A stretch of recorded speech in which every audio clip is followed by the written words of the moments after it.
시편 말씀을 묵상하면서 내가 복되고 형통하리라 라는 말씀을 통해 형통하고 복된 가정 이루기 원하시는 하나님의 뜻에 대하여 나누었습니다. 여러 가지 말씀 가운데 황금률, 내가 대접을 받고 싶은 대로 먼저 남을 대접해라 라는 말씀을 나누면서 그렇게 살아갈 때 형통하고 복된 가정 이룰 수 있다라고 했습니다. 특별히 서로의 행동을 당연하다라고 여기지 말고 내가 당연한 일을 했지만 칭찬해주면 행복한 것처럼, 내가 칭찬받고 싶은 것처럼 상대방의 행동을 칭찬해줘라. 그래서 가족들 가운데 특별히 명절 때였기 때문에 음식하는 안에 당연하다 생각하지 말고 와, 당신 맛있는 음식 해줘서 고마워, 격려하고 칭찬해주라 그랬고요. 고향 갔다 오는 거, 운전하는 거 남편이 하는 거 당연하다 생각하지 말고 와, 운전해줘서 고맙고 당신 멋진 드라이버야 이렇게 칭찬해주라고 예를 들었잖아요. 그렇게 하셨죠? 네. 그랬더니 주중에 만난 어떤 성도님이, 여자 성도님인데요, 저를 딱 만나더니 그러는 거예요. 목사님, 저는요 음식도 하고 운전도 했는데 그럼 어떻게 해야 되죠? 웃으면서 얘기를 하셔요. 그래서 제가 딱 옆에 남편분이 계셨거든요. 꽃배기로 칭찬하고 꽃배기로 감사하면 되겠다고 그렇게 말씀을 드렸더니 옆에 계신 남편분이 아주 센스 있게 꽃배기로 감사합니다 이렇게 말씀을 하셔서 함께 웃었습니다. 제가 개인적으로 나눈 대화를 공적으로 말씀드리는 이유는 그분들이 주일에 선포된 말씀을 기억하고 그 말씀을 주제로 대화를 했다라고 하는 사실 때문입니다. 늘 말씀드리지만 하나님의 말씀은 듣고 잊어버리면 아무 소용이 없습니다. 말씀을 들었으면 그 말씀을 마음에 새기려고 노력해야 되고, 그러니까 계속 읊조려야 되는 거죠. 그리고 마음에 새겨진 말씀대로 살려고 몸부림쳐야 돼요. 주일날 말씀을 듣긴 들었는데 주차장에서 다 까먹고 가는 길에 다 버리고 가버리면 아무 소용없는 거예요. 기억하고 그 말씀대로 살려고 노력을 해야 되는 거죠. 예수님께서도 하나님의 말씀을 듣고 행하는 자가 그 집을 반석 위에 지은 것과 같이 지혜로운 사람이다 라고 말씀하셨습니다. 하나님의 말씀을 듣고도 행하지 아니하는 자는 그 집을 모래 위에 지은 어리석은 사람 같다 라고 말씀하셨죠. 평안한 날이 계속될 때는 반석 위에 집을 지은 사람이나 모래 위에 집을 지은 사람이 구별이 되지 않습니다. 그러나 바람이 불고 홍수가 나면 반석 위에 지은 집은 무너지지 않지만 모래 위에 지은 집은 와르르 무너져 버리는 것이죠. 어려움 없이 평안한 삶을 살 때는 말씀을 듣고 행하는 사람이나 말씀을 듣고도 행하지 않는 사람의 삶에 차이가 별로 없어 보입니다. 다 무난하게 살아가요. 그러다가 그 인생에 고난이 닥치면 평소에 말씀을 듣고 말씀대로 순종하며 살아가던 사람과 말씀을 듣기는 들었지만 그냥 내 생각대로 성경 말씀은 다 잊어버리고 살아가던 사람의 삶은 천지 차이로 나타나게 됩니다. 저와 여러분은 하나님의 말씀을 날마다 묵상하거나 여러분 스스로 말씀을 묵상하거나 또 이렇게 선포되는 말씀을 듣게 될 때 그 말씀을 마음에 새겨 철저하게 순종하는 삶을 통해 어떤 환난도 이겨내고 승리하는 삶을 사시기를 예수님의 이름으로 축원합니다. 오늘 본문에 보면 예수님께서 나는 포도나무요 너희는 가지다 이렇게 말씀을 하시죠. 그리고 예수님 안에 거하면 열매를 많이 맺는다 이렇게 말씀하셨습니다. 지난주 시편 말씀해 보니까 행복한 가정을 이야기할 때 내 아내는 결실한 포도나무 같다 이렇게 묘사가 되었었는데, 여기서 결실한 포도나무는 풍성함, 만족함을 의미한다고 했어요. 저와 여러분이 특별히 결실의 계절 가을에 이 풍성한 열매를 맺고 주 안에서 만족한 삶을 누리며 사시기를 간절히 소망합니다. 성도들의 삶에서 풍성한 열매를 맺기 위해서는 오늘 본문에서 말씀하시죠. 내 안에 거하는 삶, 예수님 안에 거하는 삶을 살아야 된다라고 말씀하세요. 예수님 안에 거하는 삶을 살면 저절로 열매 맺는 삶이 된다는 것이죠. 조건이 완성되면 그 다음 결과는 자연히 따라오게 되는 겁니다. 그런데 이렇게 예수님 안에 거하는 삶이 만만치 않다는 겁니다. 특별히 많은 열매를 맺기 위해 예수님 안에 거하는 삶이 어떤 것일까? 좀 더 깊이 묵상하면서 저와 여러분들에게 말씀하시는 하나님의 음성을 들을 수 있게 되기를 소망합니다. 여러분, 한번 거룩한 상상력을 동원해서 제가 말씀을 드리면 여러분 머릿속에 한번 이미지를 그려보세요. 사실 제가 능력이 되면 이런 이미지를 쫙 준비해가지고 여러분 보여드리면 좀 더 좋겠지만 제가 그렇게 못했네요. 자, 포도 농사를 짓는 농원을 한번 생각해 보세요. 자연은 참 신비롭잖아요. 그래서 예수님께서도 이 자연의 신비 속에서 하나님의 뜻을 많이 비유로 말씀해 주세요.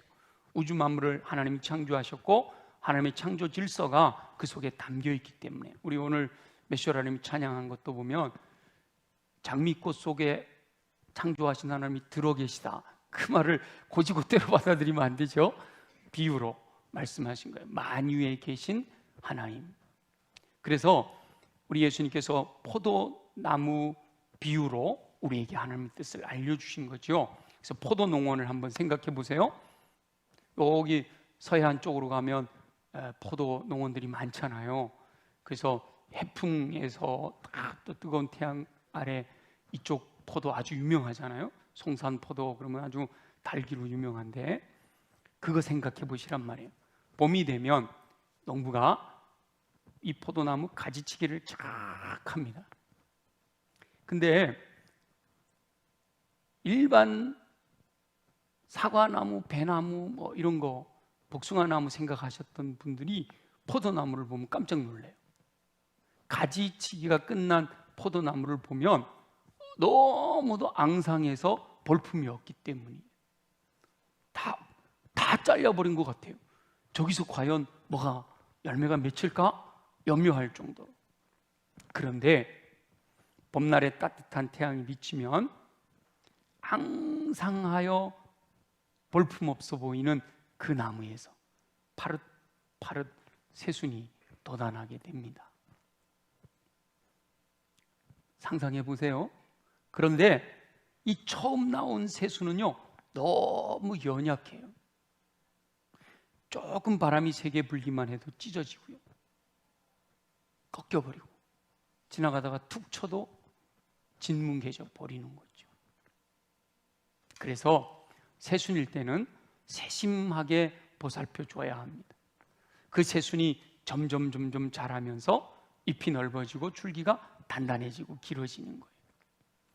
가을에 포도나무에서 열매 맺는 가지는 그해 봄에 새순으로 자라, 처음에 나올 때는 아주 연약해 보이는 건데 이것이 자라나서 거기에 열매가 맺힌다는 거죠. 묵은 가지에서는 절대로 열매가 맺히지를 않습니다. 그래서 농부는 봄이 되면 그 묵은 가지를 다 잘라내는 것이죠.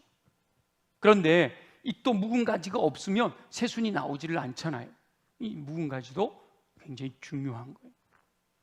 새순이 점점 자라면서 잎이 넓어지고 줄기가 길어지고 또 줄기가 단단해지면 그 끝에서 꽃이 피고 꽃이 진 자리에서 열매가 맺히는 거예요. 근데 꽃이 지고 맺힌 포도 열매 처음에는요 너무 작아요. 그냥 무슨 좁쌀 같은 게 다닥다닥 달려있는 것처럼 그렇게 보인단 말이에요. 저게 과연 이 무성한 포도송이가 될 수 있을까 싶을 정도로 너무 작아요.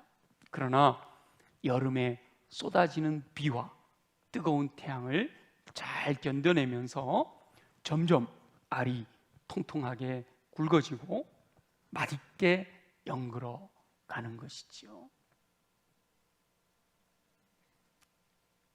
그런데 무난하게 이렇게만 성장해 가는 게 아니라 비와 바람과 뜨거운 태양과 그 모든 어려움을 겪어가면서 성장해 가는 거예요. 그 풍파를 견디지 못하면 꺾이고 연글기 전에 열매가 떨어져 풍성한 수확을 거둘 수가 없게 되는 거죠. 그런데 그 고난을 견뎌내면 결국 풍성한 열매를 맺어 추수를 기다리게 됩니다. 근데 요 추석 전후에서 포도는 막 출하가 되잖아요. 제 친구 목사 중에 안산에서 목회를 하는데 주중에는 이렇게 농사 짓는 목회를 하는 친구 목사가 있어요. 봉정리 친구인데 포도 농사를 이번에 잘 됐다고 저더러 갖다 줄 수는 없지만 와서 먹고 가져가라. 근데 못 갔어요, 한 번도. 그런데 이 포도 농사를 잘 짓는 친구가 있어요. 이번에 태풍 오고 그래서 걱정을 해서 물어봤더니 괜찮았다고 그래요. 이쪽으로는 태풍이 많이 안 와서. 여러분 다 익은 것도요 마지막까지 뭐가 올 수 있어요? 태풍이 올 수가 있어요. 그래서 끝까지 긴장을 놓치질 못하고 농부들은 늘 풍성한 수확을 거둘 때까지 노력하는 겁니다. 여러분 머릿속으로 그려지죠? 봄에 파릇파릇 돋아나는 새순이 나중에 풍성한 열매가 어마어마하게 많이 맺혀지는 그 추수를, 이 포도 농사의 모든 과정 속에서 하나님께서 영적인 삶에 대한 교훈이 있다는 겁니다. 먼저는 처음에는 새순같이 연약하다라는 걸 우리에게 말씀해 주고 있어요. 자칫 조금만 센 바람이 불어도 찢어지고 꺾일 수 있다는 거죠. 여기서 새순은 처음 믿게 된 새가족을 의미하거나 아직 갓난아기 신앙을 소유한 성도들이라고 할 수 있습니다. 이 갓난아기의 신앙을 소유한 성도들은요, 작은 바람만 불어도 믿음을 포기할 수 있는 연약함이 있습니다. 말만 조금 잘못해도 상처받고, 제가 몇 번 말씀드린 것 같은데 표정만 잘못해도, 저 개척교회 당시에 그랬다니까요. 어떤 젊은 부부가 교회를 안 나온대요. 그래서 아무 이유가 없는데 안 나온다는 거예요. 그래서 웬일일까? 그래서 나중에 상담을 해봤더니 사모님이 자기를 째려봤대. 제 아내가 째려볼 사람이 아니잖아요. 그러니까 그런 표정 하나에도 상처가 돼서 못 나온다는 거예요. 물론 잘못 오해한 것이지만, 이 갓난아기 신앙을 소유한 성도들은요, 이 믿음이 아주 연약해요. 또 불교 신자였는데 마음에 교회를 다녀야 되겠다 하고, 또 이웃에 우리 교회 성도가 있어서 전도해서 교회를 나와서, 여러분 불교 신자가 예수 믿기 시작하면요 얼마나 열심인지 몰라요. 근데 얼마나 열심인지 성실하고, 그래서 야, 이분은 잘 훈련시키면 큰 일꾼이 되겠구나 그렇게 생각을 했어요. 근데 어느 날 교회를 안 나온대요. 그래서 이상하다, 상처받을 일이 없는데 왜 그럴까? 그래서 또 신방을 갔더니 그분이 그러는 거예요. 교회 다녔더니 아들이 교통사고가 나고 남편이 일하다가 다쳤대. 그래갖고 사람들에게 물어봤더니 종교를 바꿔서 그런다는 거예요. 불교 신자였다가 교회 다니니 종교를 바꿔서 그런다는 거예요. 그래서 큰일 나겠다고 안 다니겠다는 거예요. 새 가족들은 이런 거에도 상처가 된다니까요. 그래서 믿음이 성숙한 성도들이 바람막이가 되어 주셔서 성장할 때까지 보호해 주어야 됩니다. 새순의 시기를 잘 극복하지 못하면 이 풍성한 열매를 맺을 수는 없게 되는 거죠. 그런데 새순의 연약함에 오래 머물러 있으면 안 돼요. 봄에 새순이 나면 자라나야 되잖아요. 성장해야 되는 거란 말이에요.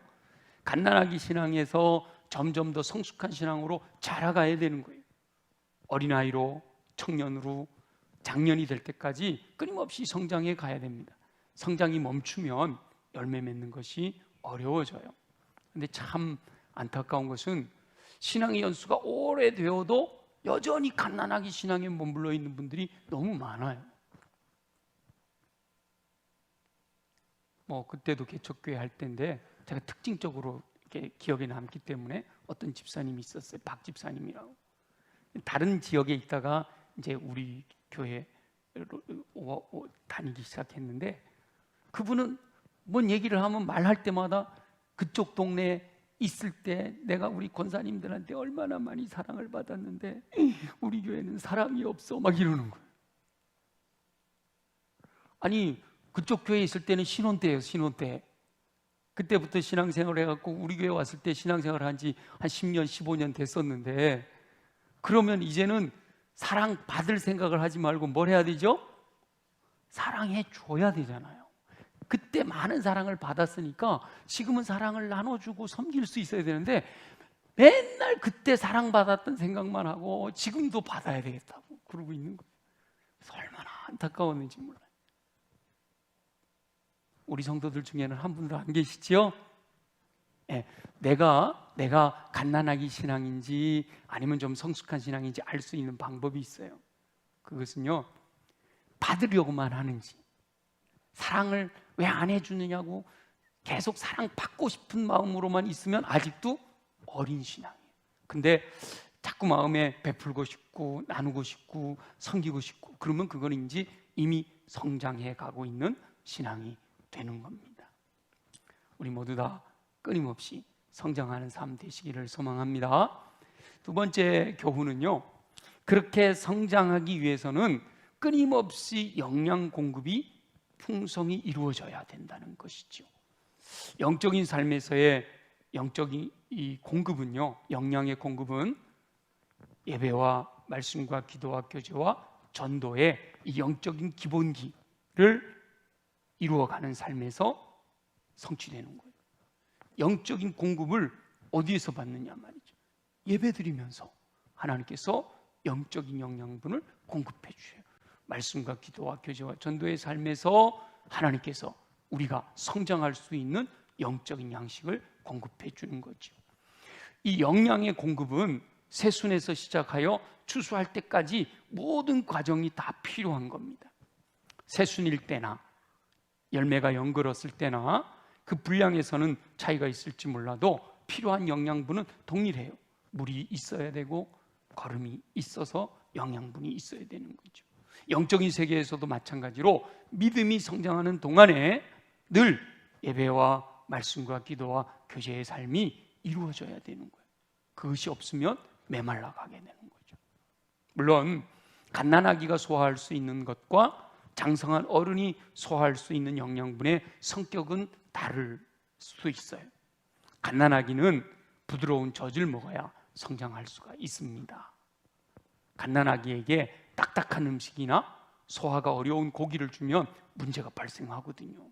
그래서 엄마 젖 먹다가 이유식을 하다가 이러면서 이제 일반 음식으로 이렇게 발전해 가는 거잖아요. 교회 안에서도 성도들에게, 처음 온 성도들에게 새벽기도 나오라고 막.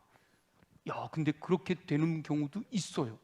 제가 전도했던 한 분은 제가 전도해가지고 그게 십자군 전도대 시절에 전도해가지고 주일날 오셨어요. 오셨는데 막 여전대가 회비내라 막 이러고 이러니까 제가 막 걱정됐어요. 저분 다음 주에 안 나오면 어떡하지?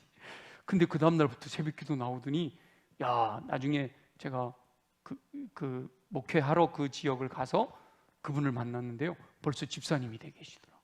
그렇게 빨리 성장하는 분들도 있기는 합니다만은 대부분 많은 분들은 그 부드러운 음식으로, 그리고 뭐 십자가를 지라, 뭐 헌신해라, 뭐 이렇게 얘기하면 힘들어, 못해, 이러고 그냥 멀어진단 말이에요. 그래서 부드러운 음식을 줘야 됩니다. 반면에 어른들은 단단한 음식을 먹고 고기와 같이 고영양을 섭취해야 활동하며 사용하는 에너지를 보충할 수가 있거든요. 그 영적인 세계에서도 믿음이 성장함에 따라서 필요한 영적인 양식의 분량이 달라지는 겁니다. 그런데 믿음이 성장해야 함에도 여전히 갓난아기 때처럼 부드러운 젖만을 먹으려고 하면은 결코 풍성한 열매를 맺는 삶으로 성장하지 못하게 되는 거예요. 그래서 처음에는 축복받고 위로받고 평강에 대한 말씀, 이런 것들이 은혜가 돼서 이렇게 자라가지만 어른 성장하면 그런 말씀들은 우리 마음에 강력하게 와닿지 아니하고 오히려 십자가 지고 제자의 길을 걸어가야 되고 충성하고 헌신하고 이런 말씀들이 도전되어지는 믿음으로 성장하게 되는 거죠. 그래서 또 내가 어린이 신앙인가 믿음이 성장한 신앙인가를 분별할 수 있는 방법 중에 여러분 귀에 들려지는 말씀이 복받아라, 뭐 평안하라, 위로받아라, 이렇게 격려해주고 이런 말씀이 마음에 더 은혜가 된다, 그러면 아직은 좀 어린 신앙이 되는 거예요. 근데 십자가를 지세요, 제자의 길을 걸어가야 됩니다, 좁은 길을 걸으세요, 충성해야 됩니다, 헌신해야 됩니다, 이 말씀을 들을 때 막 마음에 감동이 오고 막 열심히 해야 되겠다라는 열정이 생겨나고 도전이 온다면 내 믿음이 많이 자랐구나, 이렇게 분별하셔도 됩니다. 그리고 양식은요, 어느 날 많이 먹고 어느 날에는 먹지 않아도 되는 게 아니잖아요. 여러분 오늘 뷔페 갔다 왔다고 한 3, 4일 굶는다, 이런 사람 없잖아요. 물론 한 끼 정도는 그럴 수가 있지만 대부분은 꾸준히 먹어줘야 되는 거예요. 포도나무에서 영양분도 항상 공급이 되어야 하는 거죠. 가물어서 물이 공급되지 않거나 땅이 박토가 되어서 충분한 거름을 공급해 주지 않으면 풍성한 열매를 맺을 수가 없는 거죠. 육신의 성장에 있어서도 끊임없이 이렇게 영양분의 공급이 있어야 하듯이 영적인 삶에서도 끊임없이 규칙적으로 영적인 양식이 공급되어야 풍성한 열매를 맺을 수가 있습니다. 그래서 매주 예배드리러 오는 게 영적인 양식을 공급받는 거고, 여러분들이 매일매일 내가 스스로 예배와 말씀과 기도와 교제의 삶을 규칙적으로 끊임없이 순종하게 될 때 이 영적인 양식이 끊임없이 공급이 되어서 내 믿음이 성장하게 되는 거예요. 신앙생활을 1년밖에 안 했어도 매일 말씀을 묵상하면서 기도하면서 영적인 양식을 공급받은 사람과 일주일에 한 번, 어쩌다 한 달에 한 번 이렇게 와서 영적인 양식을 공급받는 사람은 열매 맺는 시기가 달라지는 것이죠. 그리고 세 번째는 새순에서부터 이 풍성한 열매를 맺기까지 자라는 동안에 항상 비바람이나 해충의 어려움은 언제나 존재한다라는 거예요. 신앙생활을 하는 과정에서도요, 언제나 어둠의 권세, 악한 영은 믿는 자들까지도 미혹하려고 호시탐탐 기회를 노리고 있습니다. 평소에 이 영적인 기본기가 든든하게 세워진 영혼들은 환난이나 고난이 와도 흔들리지 않고 견뎌내고 이겨냅니다. 포도농사 하는 친구 목사가 얼마 전에 전화가 와서 그래요, 농사 지면서 참 깨닫는 게 많다는 거예요. 근데 포도 가지가 아주 연해 보이지만 열매가 달려있는 그 꼭지는요 엄청 단단하대요. 그 복숭아 사과는 이렇게 손으로 이렇게 따도 되지만 포도는요 꼭 전지가위로 자르지 않으면 따기 어렵다고 그러더라고요. 거기서도 주님께서 붙어 있어라, 그러면 열매 풍성히 맺는다, 이런 것이 깨달아진다는 거예요. 환난이나 고난이 닥쳐온 것을 잘 이겨내면 오히려 더 든든히 붙어 있는 역사가 일어나게 되는 거죠. 포도 농사를 지을 때 비바람이 몰아치면 농부가 그 포도나무를 보호하기 위해서 할 수 있는 모든 조치를 취합니다. 마찬가지로 성도들이 환난 당할 때, 농부 되시는 하나님께서는 사랑하는 영혼들을 위한 여러 가지 보호 장치를 가동하시는 줄로 믿습니다. 그래서 그걸 경험한 분들은 그러는 거예요. 여호와는 나의 힘이시다, 나의 방패시다, 나의 산성이시고 나의 요새시다. 이렇게 말씀을 고백하는 거죠. 오직 하나님을 신뢰함으로 철저하게 하나님의 뜻을 따라 순종하는 삶을 살게 되면 어떠한 환난도 이겨내고 승리하게 될 줄로 믿습니다. 아무쪼록 저와 여러분들이 이렇게 새순에서부터 어린 신앙에서부터 영적인 양식을 공급받아 점점 자라가서 풍성한 열매를 맺어 하나님께 영광 돌려드리는 삶을 사시기를 예수님의 이름으로 축원합니다. 이 포도 농사는요, 봄부터 가을까지 이렇게 1년 단위로 이렇게 반복이 되잖아요. 근데 이 영적인 삶의 사이클은 이렇게 1년 단위로만 반복되는 게 아니라 매일매일 이것이 반복될 수도 있어요. 그리고 한 달 간격으로 이게 또 반복이 될 수도 있고요, 1년 단위로 반복되기도 하지만 크게 보면 태어나서부터 주님 부르시는 그날까지 전체적인 삶에서 점점 갓난아기 신앙에서 이렇게 성장해서 장성한 분량까지 이르도록 갈 수도 있다는 거죠. 그래서 저와 여러분들은 어떤 사이클로 진행이 되든지 항상 주님의 은혜 안에 거하여서 풍성한 열매 맺는 삶 되어지기를 소망합니다. 특별히 열매 맺는 삶에 대해서 함께 언급할 때 포도나무 비유와 함께 예수님께서 씨 뿌리는 자의 비유로 말씀해 주시잖아요. 30배, 60배, 100배의 풍성한 열매를 맺으려면 어떻게 해야 되죠? 마음밭이 좋아야 된다, 그렇게 말씀하세요. 그래서 좋은 밭이 되기 위해서는 묵은 땅을 갈아엎어야 된다. 그 묵은 땅을 갈아엎는 방법은 힘써 여호와를 아는 거다. 호세아 선지자를 통해서 우리에게 말씀하시는 거예요. 여호와를 알지 못하는 땅은 묵은 땅이다라는 거죠. 요즘 우리 날마다 솟는 샘물을 통해서 사사기 묵상하고 있는데, 여호수아가 죽고 그리고 그 다음 세대가 일어나는 이야기들이 나오잖아요. 여호수아와 동일한 시대를 살았던 분들은 하나님을 알고 하나님께서 행하시는 놀라운 역사를 경험했다. 그랬기 때문에 그들은 하나님을 떠나지 아니하고 늘 믿음 안에 살았다는 겁니다. 오직 나와 내 집은 여호와를 섬기겠노라, 여호수아의 고백처럼 그렇게 살았다는 거죠. 홍해를 건너고 광야에 40년 믿음의 훈련이 있었고, 요단강을 건너며 여리고성을 무너뜨리고 가나안 땅을 정복했던 그 하나님을 알고 하나님이 행하신 놀라운 역사를 경험했기 때문에 믿음 안에서 풍성한 열매를 맺으면서 살았다는 거예요. 그런데 그 후에 일어난 다른 세대는 하나님을 알지 못했다는 겁니다. 여기서 다음 세대라고 하지 않고 다른 세대라고 했어요. 믿음을 계승하지 못하였다는 거예요. 그 다른 세대의 특징을 말할 때 하나님을 알지 못하였고 하나님께서 행하시는 놀라운 역사도 경험하지 못했다라고 말씀하세요. 그러니까 묵은 땅이 된 거예요. 열매 맺지 못하는 삶이 되어버린 겁니다. 그래서 힘써 여호와를 알아야 됩니다. 열매 맺는 삶을 위해서는 좋은 땅이 되어야 되는데, 그러기 위해서는 힘써 여호와를 알아야 돼요. 여호와를 알고 여호와를 의지함으로 하나님이 살아계시 역사하시는 일들을 목격할 때 믿음이 점점 자라나게 되고 더 풍성한 열매를 거두게 되는 것이죠. 그런데 하나님께서는 하나님을 알 수 있는 방법을 이 말씀 속에다가 다 계시하셨단 말이에요. 그래서 모세는 하나님의 말씀의 중요성을 강조하잖아요. 이 말씀을 때를 얻든지 얻지 못하든지 가르쳐라, 가르쳐 지키게 해라. 앉았을 때든지 일어났을 때든지 나갔을 때든지 들어왔을 때든지 이마에 붙이고 손등에 붙이고, 그리고 잊지 마라. 반복하고 또 반복해서 가르쳐라 그랬잖아요.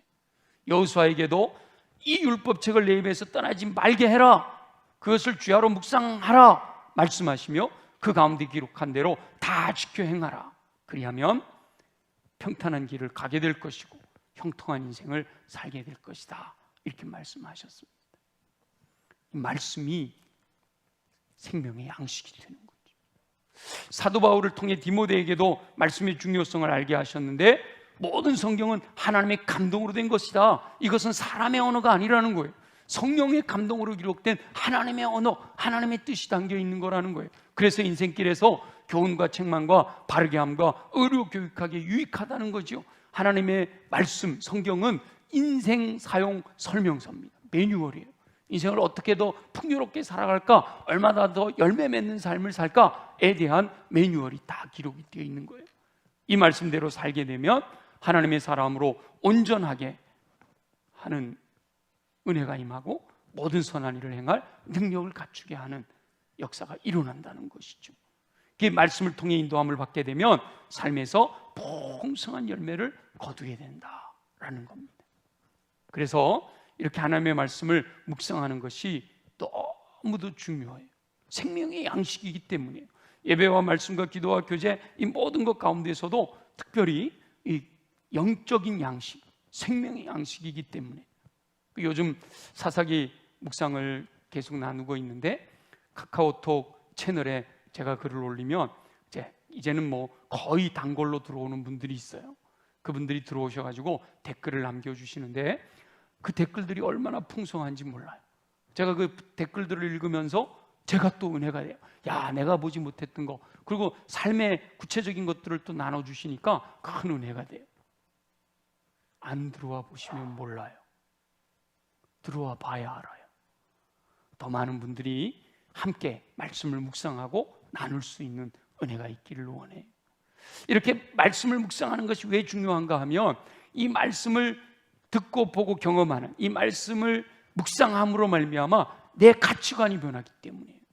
내 생각이 바뀌는 거예요. 하나님의 말씀을 끊임없이 매일매일의 주기로, 한 달 주기로, 1년 주기로 평생을 이 하나님의 말씀을 예배와 말씀과 기도와 교제, 전도의 삶을 통해서 내 안에 가득가득 채우게 되면 내 생각이 바뀌는 거예요. 그리고 언어가 바뀌게 되고 행동이 바뀌게 되고, 이것이 계속 반복되면 그것이 습관이 되고요, 그것이 인격 속에 배어 있어 자연스럽게 흘러나오게 되는 것이죠.